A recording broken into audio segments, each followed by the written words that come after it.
Hello friends, UPSC Gurukul सहयोग हमारा मंजिल आपकी में आपका स्वागत है।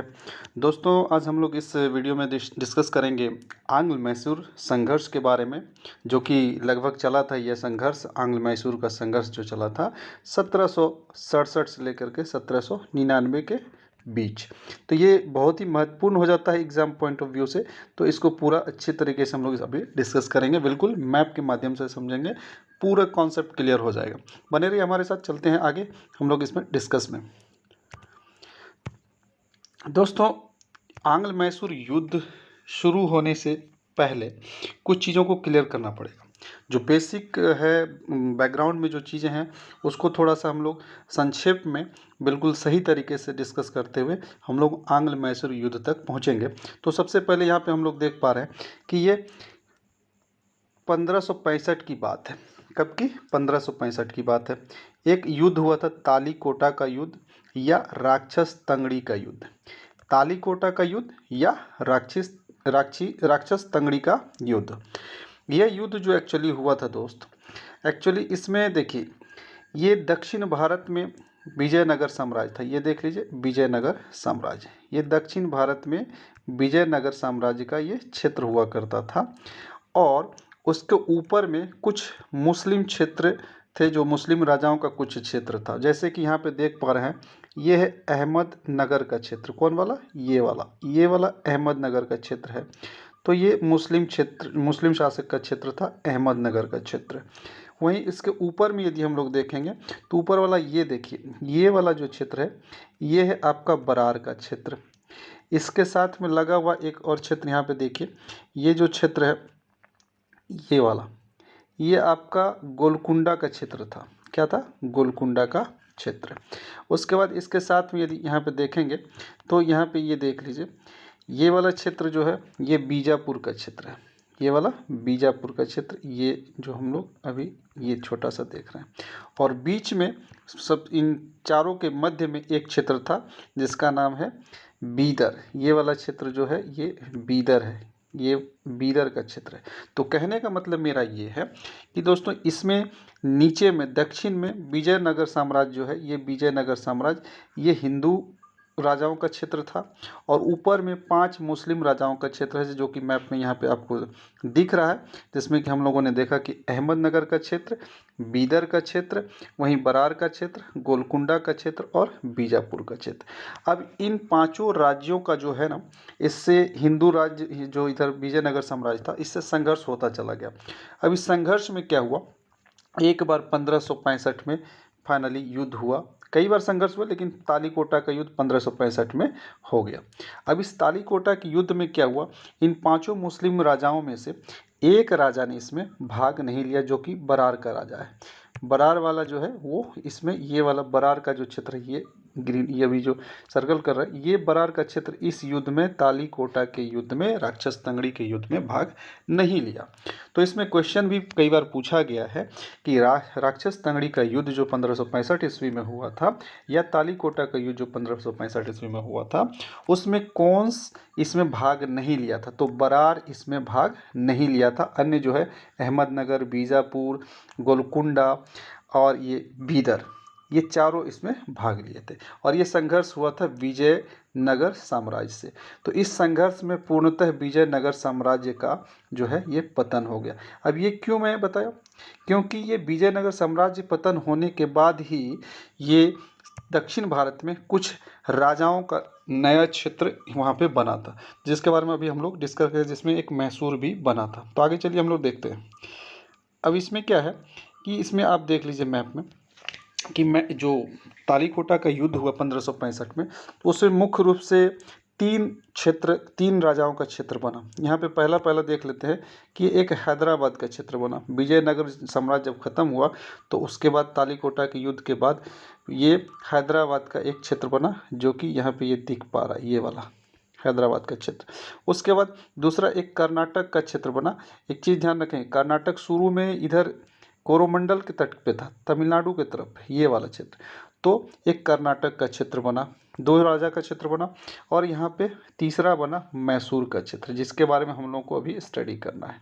ये मैसूर का क्षेत्र यहाँ पे बन गया। अब मैसूर के क्षेत्र को यहाँ पे देखिए किन किन राजाओं ने घेर रखा है। एक यहाँ पे अन्य चीज़ों को भी देख लेते हैं। जब मैसूर का क्षेत्र बना था, जो मैसूर युद्ध हम लोग डिस्कस करेंगे, उससे पहले यहाँ पे हम लोग देख लें कि कहाँ कहाँ पे क्या क्या स्थिति बनी हुई थी। तो आइए यहाँ पे देख लेते हैं अन्य चीज़ों को। जैसे कि यहाँ पे देख पा रहे हैं मैप में, इसमें है यहाँ पे सबसे ऊपर में पंजाब का क्षेत्र। ये क्या है? पंजाब का क्षेत्र। ये वाला क्षेत्र यहाँ पे एरो से दिखा हुआ पंजाब का क्षेत्र। इसके बीच में सेंटर में थोड़ा सा यहाँ पे मुगल लोग उस समय राज करते थे। इसके बगल में यहाँ पे अवध का क्षेत्र है। उसके बाद यहाँ पे बंगाल का क्षेत्र ये वाला है। इस प्रकार से भारत की स्थिति उस टाइम थी। इधर हम लोगों ने देख लिया हैदराबाद, इधर कर्नाटक भी देख लिया, और इधर जो है मैसूर भी अभी हम लोग डिस्कस करेंगे इसके बारे में। तो यहाँ देख ही लिया है, जो ये शेडेड किया हुआ है येलो कलर से। और उसके बाद ये बड़ा सा क्षेत्र जो है ये मराठाओं का ये क्षेत्र था। ये मराठा का क्षेत्र था बीच में।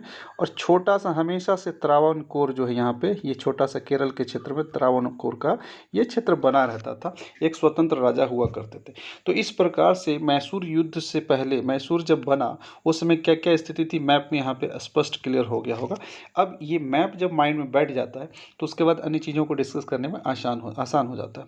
अब ये मैसूर राज्य जब बन गया तो यहाँ पे इसको स्थापित कौन किया? मैसूर राज्य क्वेश्चन पूछा जाता है, मैसूर राज्य का संस्थापक कौन थे? तो मैसूर राज्य के जो संस्थापक थे ये 1612 ईस्वी में, कब? 1612 ईस्वी में ओडियार वंश का स्थापना हुआ। 1612 ईस्वी में ओडियार वंश का स्थापना हुआ मैसूर के क्षेत्र में, जो कि ओडियार ने यह स्थापित किया था। ओडियार वंश को किसने स्थापित किया था? ओडियार ने। कब किया था? 1612 ईस्वी में। और ये अपनी राजधानी को श्रीरंगपट्टनम यहाँ पे रख लिया। अपनी राजधानी को क्या रखा? श्रीरंगपट्टनम अपनी राजधानी को यहाँ पे रखा। तो इसी मैसूर के बारे में हम लोग अब डिस्कस करेंगे थोड़ा सा डिटेल में। तो संक्षिप्त में परिचय देते हुए इसके मैसूर युद्ध के अंत तक हम लोग पहुँचेंगे।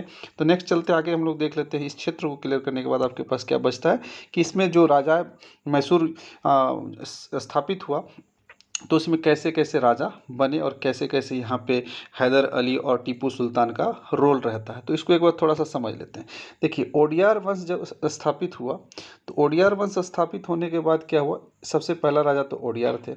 उसके बाद जो है कृष्णराज जो है, कृष्णराज द्वितीय ये दत्तक पुत्र थे ओडियार के, इनको राजा बनाया गया। लेकिन ये काफ़ी अप्रभावशाली रहे और इनके मुख्य सहयोगी थे यहाँ पे सेनापति देवराज। कौन थे? सेनापति देवराज। और इसके एक वित्तीय अधिकारी थे नंदराज। ये दोनों मुख्य सहयोगी किसके थे? कृष्णराज के मुख्य सहयोगी थे। देवराज थे सेनापति और नंदराज थे यहाँ पे राजस्व अधिकारी। अब इसमें से आगे कहानी बढ़ती ऐसे है कि नंदराज जो है इसका बहुत ही चहेता थे, एक फौजदार थे उस समय फतेह मोहम्मद एक फौजदार थे जो नंदराज का पसंदीदा था। अब इसको क्या किया? इसको बहुत मानते थे। तो इनके पुत्र को, फतेह मोहम्मद के पुत्र जो हैदर अली अब रोल में आएंगे, तो हैदर अली को क्या किया? हैदर अली को एक टिंडीगुल का क्षेत्र जो तमिलनाडु के क्षेत्र में अभी है, उस टिंडीगुल के क्षेत्र का फौजदार बना दिया। तो हैदर अली सबसे पहले कहाँ बना शासक? टिंडीगुल में फौजदार बना। और टिंडीगुल में फौजदार बनने के समय बीतते बीतते क्या हुआ, कई चीज़ें उसमें घटती है जो कि संक्षिप्त में मैं बताना चाह रहा हूँ। तो अंत में क्या हुआ? टिंडीगुल के बाद में ये जो है 1766 में मैसूर का सुल्तान बन जाता है। कौन?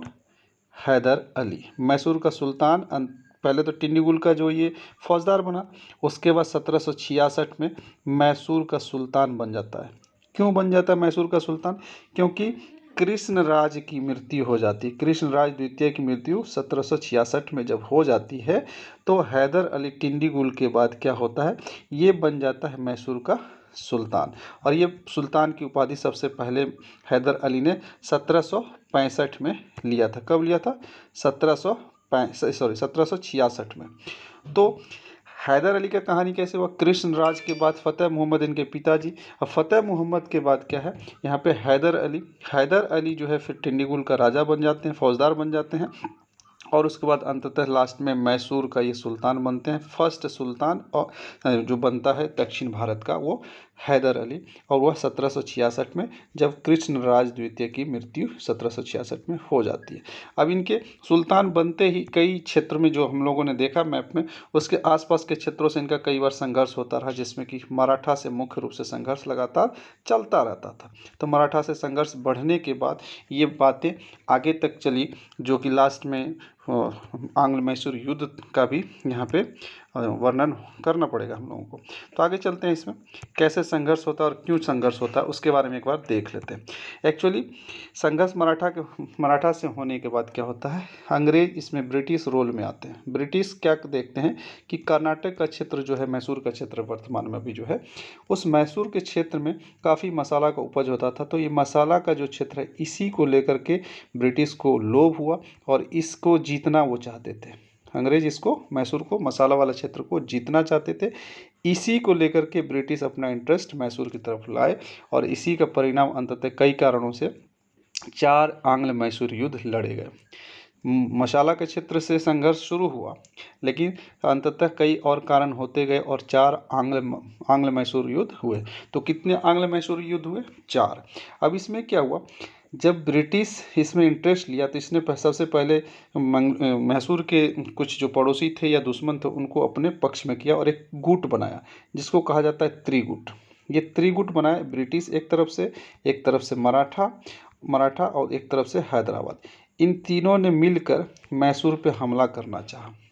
अब यहाँ पे ब्रिटिश की स्थिति थोड़ा सा देख लेते हैं। ब्रिटिश की स्थिति क्या है, बंगाल का जो गवर्नर थे उस समय, सबसे प्रमुख व्यक्ति यहाँ पे वो है बंगाल के गवर्नर वेरेलस्ट। ये बंगाल के गवर्नर हुआ करते थे, और इसी के अधीन जो उस समय हुआ करती थी मद्रास। तो मद्रास में कौन थे उस वक्त? मद्रास में थे जोसेफ स्मिथ, और मुंबई में थे कौन? Colonel would. इन तीनों ने मिल करके, और उधर जो है तीनों ने मिल करके, उधर ये मराठा, हैदराबाद, अब ब्रिटिश की तरफ से ये 3 व्यक्ति कौन कौन त्रिगुट में शामिल थे? वेरेलस थे, जोसेफ स्मिथ थे और कर्नल वुड थे। सब मिल करके अंततः हमला बोलता है किस पे? मैसूर पे। लेकिन उस हमला से पहले ही मैसूर के जो हैदर अली हैं, काफ़ी चालाक और कूटनीतिक स्थिति को देखते हुए कूटनीतिक रूप से क्या किया, ये मराठा और हैदराबाद को अपने पक्ष में मिला लिया, जिसके कारण जो है ये ब्रिटिश बाद में कमज़ोर पड़ता है और प्रथम आंग्ल मैसूर युद्ध में ब्रिटिश की हार होती है, जिसके बारे में अभी हम लोग जिक्र करेंगे। तो अभी तक बैकग्राउंड लगभग क्लियर हो गया। अब इसमें कुछ मुख्य कारण देख लेते हैं युद्ध का, कि युद्ध हुआ क्यों। कुछ कारण को देख लेंगे तो युद्ध को समझने में बहुत ही आसानी हो जाएगी और कहीं कोई दिक्कत नहीं होगा। सबसे पहले बात देखते हैं, जो प्रथम युद्ध हुआ था। प्रथम युद्ध में क्या हुआ कि ये 1700 हुआ, कब से कब? 1767 से लेके 69 तक। ये प्रथम युद्ध का कारण, सबसे बड़ा कारण था मसाला क्षेत्र पर कब्जा करना, जो कि अंग्रेज करना चाह रहे थे, जिसमें कि अंग्रेज त्रिगुट बनाए। द्वितीय युद्ध चला था 1780 से 84 तक। इसका क्या कारण था? इसके भी कई कारण थे। एक तो पहले इसमें मद्रास की एक संधि होती है, जिस संधि का बाद में उल्लंघन हो जाता है, अवहेलना हो जाता है, जिसको हम लोग समझेंगे। तो अब मद्रास की संधि का अवहेलना हो जाता है।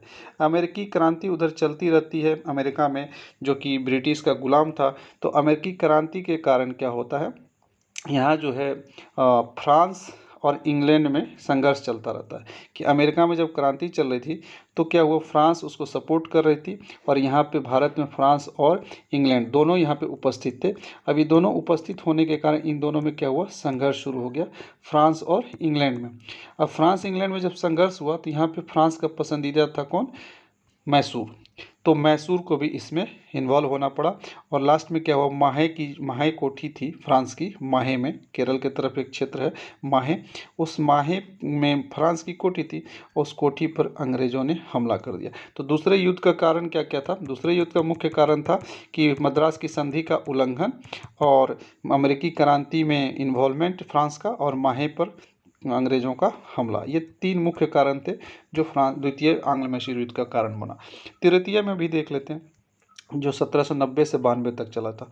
1790 से 92 में फ्रांस की क्रांति जो होती है उसमें जैकोबियन दल एक बनता है। जैकोबियन दल मजदूरों का दल था जिसमें कि लोग पेड़ लगाया करते थे और अपने आप को इस फ्रांसीसी क्रांति का उसमें हिस्सेदार मानते थे। उसी को देखते हुए यहाँ पे जैकोबियन दल का सदस्य बन गए थे टीपू सुल्तान, और ये टीपू सुल्तान जैकोबियन दल का सदस्य बने, मतलब फ्रांस का सपोर्टर। और यहाँ पे फ्रांस अंग्रेज में होता था पूरा झगड़ा, तो ये टीपू सुल्तान भी अंग्रेज़ों का बन गया दुश्मन। तो ये एक कारण हो गया कि फ्रांस क्रांति में जैकोबियन दल का सदस्य बनना। दूसरा, टीपू की फ्रांसीसी से नज़दीकता जो बढ़ी, इसके कारण भी ये तृतीय युद्ध का कारण बना। और कार्नवालिस जो आए थे उस समय, उसमें जब कार्नवालिस आए तो कार्नवालिस आते ही अपना क्या किया, राज्याभिषेक के बाद क्या किया, राज्याभिषेक में अपने मित्र की सूची जारी की। जब वो कॉर्नवालिस यहाँ पे आए तो अपने मित्र की सूची जारी की, और ये जो फ्रांसीसी से नज़दीकता जैकोबियन दल में सदस्य होने से टीपू सुल्तान को अपने मित्र की सूची में नहीं रखा। इसलिए टीपू सुल्तान ने क्या किया, त्रावणकोर पे हमला कर देता है, जो कि त्रावणकोर अंग्रेज का संरक्षित क्षेत्र था, लेकिन स्वतंत्र राजा का क्षेत्र था, लेकिन अंग्रेज उसमें संरक्षण प्रदान करते थे।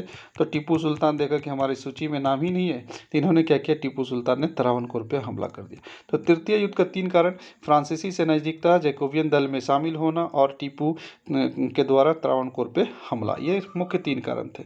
और चौथा लास्ट अंतिम कारण जो युद्ध होता है उसका कारण समझ लीजिए। तो उसमें क्या होता है चौथा युद्ध में, कि वेलेजली आते हैं, वेलेजली सहायक संधि करना शुरू कर देता है, और वेलेजली के सहायक संधि में जो है टीपू सुल्तान शामिल नहीं होते हैं।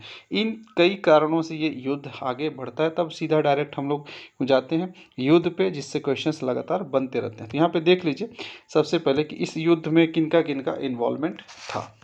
सबसे पहले यहाँ पे देख लीजिए, सबसे पहले हम लोग देखेंगे कि मैसूर की तरफ से कौन कौन थे। मैसूर की तरफ से ये हैं आपके हैदर अली।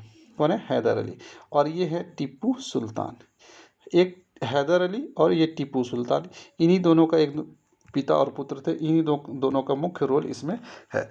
तो पहला वाला जो युद्ध हुआ, फर्स्ट वाला किसके किसके बीच हुआ, ये हैदर अली और यहाँ पे ये है वेरेलस्ट। कौन है, वेरेलस्ट। तो हैदर अली और वेरेलस्ट के बीच में पहला युद्ध होता है, जो कि 1767 से लेके 1769 के बीच में ये युद्ध चलता है। अब दूसरा युद्ध किसके किसके बीच होता है, तो हैदर अली और यहाँ पे है, देख लीजिए दूसरा युद्ध किसके किसके बीच है, हैदर अली और यहाँ पे ये है वारेन हेस्टिंग, ये है वारेन हेस्टिंग। तो हैदर अली और वारेन हेस्टिंग के बीच में ये युद्ध होता है, लेकिन हैदर अली की बीच में ही मृत्यु हो जाती है 1782 में, जिसके कारण यहाँ पे टीपू सुल्तान को भी इसमें इन्वॉल्व होना पड़ता है।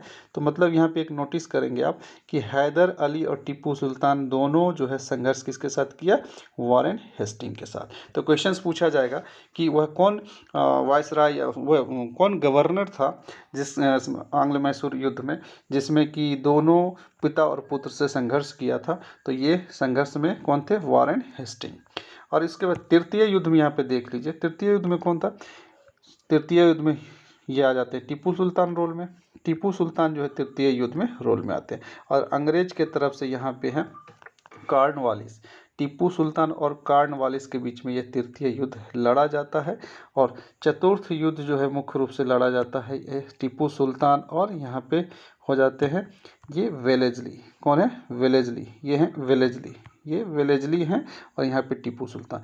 तो ये चारों युद्धों में आप देख पा रहे हैं कि पहला में हैदर अली और वेरेलस्ट, दूसरा में हैदर अली वारेन हेस्टिंग और Tipu sultan and Warren Hasting, तीसरा में हैदर अली और यहाँ पे कार्नवालिस, और चौथा में टीपू सुल्तान और ये पे वेलेजली। इन चारों लोगों का यहाँ पे और मैसूर की तरफ से इन दोनों का मुख्य रोल रहा था इन चारों युद्धों में। तो अब इसके डिटेल में हम लोग चले जाते हैं, थोड़ा सा जो फैक्ट है, जो क्वेश्चंस बन जाएंगे परीक्षा में आपके, तो उसको हम लोग देख लेते हैं। तो यहाँ पे देख लीजिए कि डिटेल में हम लोग क्या देखते हैं।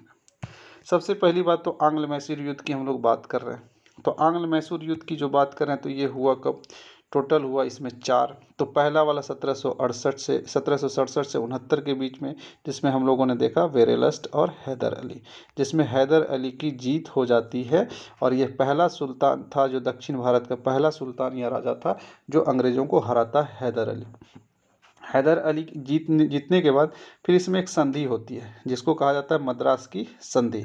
इस मद्रास की संधि में कई चीज़ निकल कर के आई थी, जो कि 4 अप्रैल 1769 को मद्रास की संधि हुई थी। तो प्रथम आंग्ल मैसूर युद्ध जो समाप्त हुआ था वो मद्रास की संधि से समाप्त हो गया था।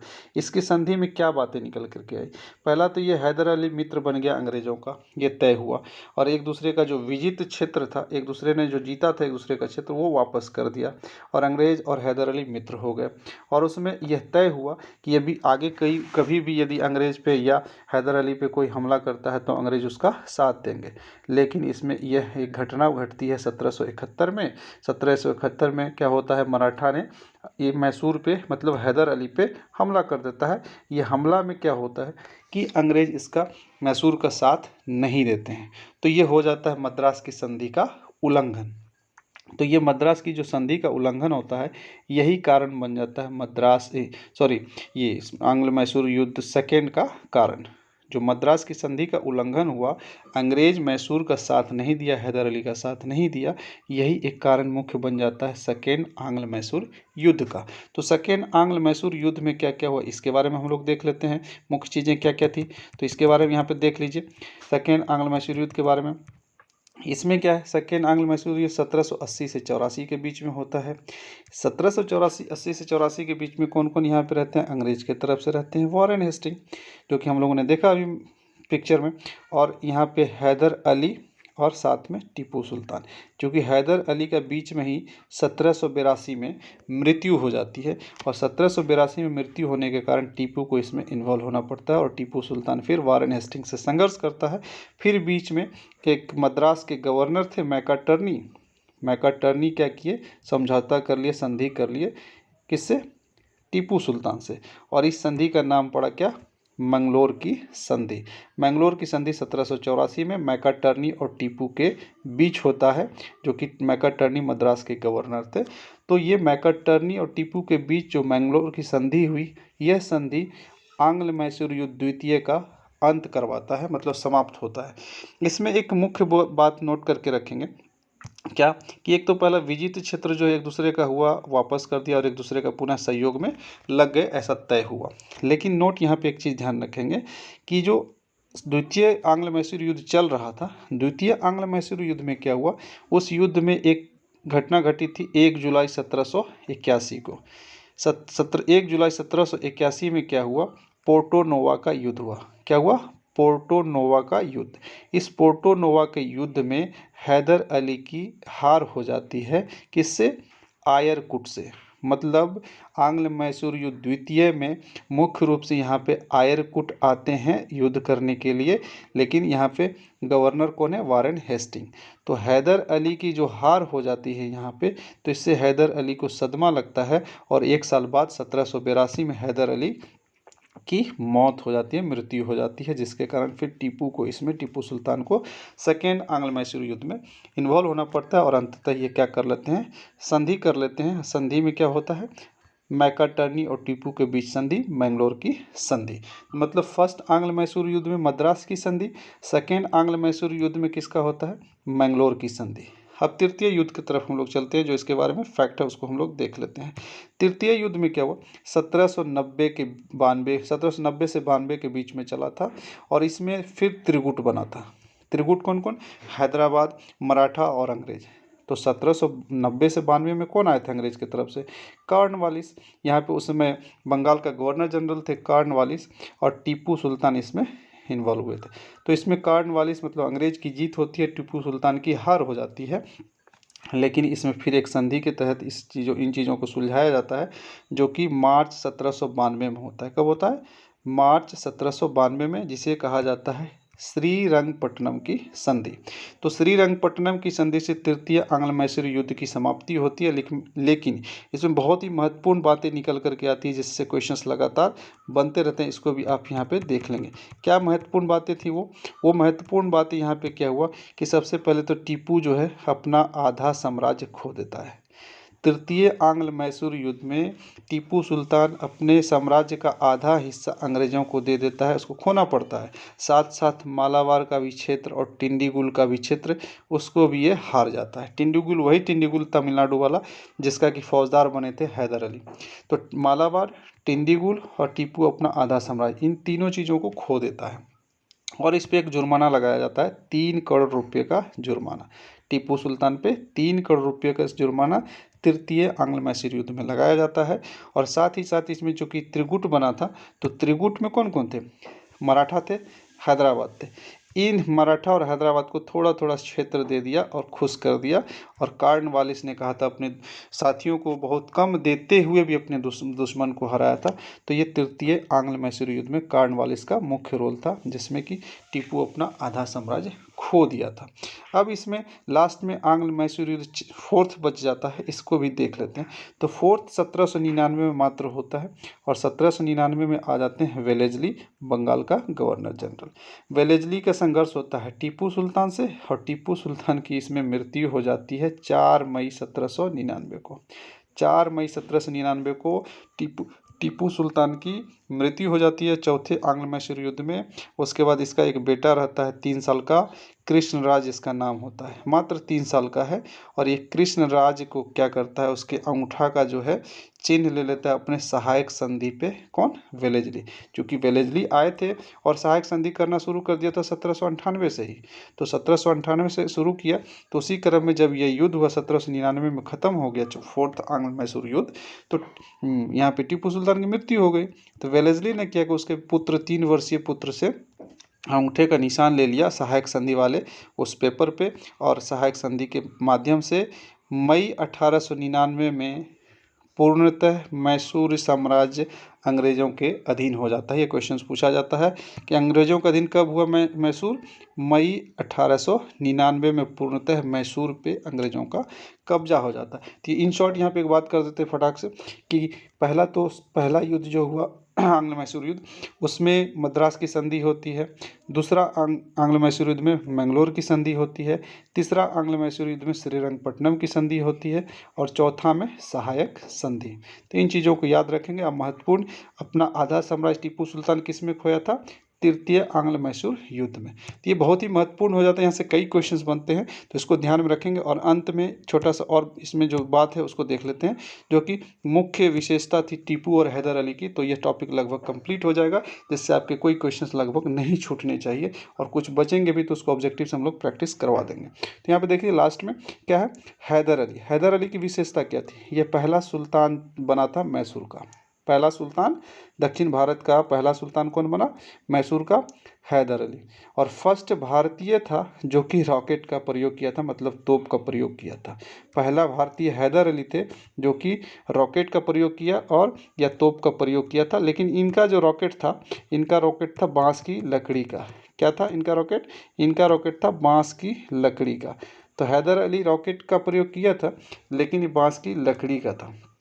और वहीं पे यह दक्षिण भारत का पहला राजा था जो अंग्रेज़ों को हराया था। ये बहुत ही महत्वपूर्ण पॉइंट हो जाते हैं ये तीनों पॉइंट, कि पहला सुल्तान मैसूर का हैदर अली, पहला भारतीय जो है रॉकेट का प्रयोग किया वो हैदर अली, और पहला दक्षिण भारत का राजा जो अंग्रेज़ों को बुरी तरह से हराया था वो हैदर अली। टीपू सुल्तान के बारे में भी यहाँ पे देख लेते हैं। टीपू सुल्तान का मुख्य बात यहाँ पे क्या है कि इसे रॉकेट का मुख्य जनक कहा जाता है। रॉकेट का मुख्य जनक किसे कहा जाता है? टीपू सुल्तान को। ये क्योंकि लोहे का ये रॉकेट, मतलब तोप, ये लोहे का रॉकेट का लोहे का रॉकेट या तोप बनवाया था। तो मुख्य रॉकेट का संस्थापक या जनक कहा जाता है टीपू सुल्तान को, लेकिन पहला प्रयोग जो किया था वो किया था हैदर अली ने। और इसी टीपू सुल्तान का जो रॉकेट था वो लोहे का, इसी का कॉपी अंग्रेज़ों ने किया था।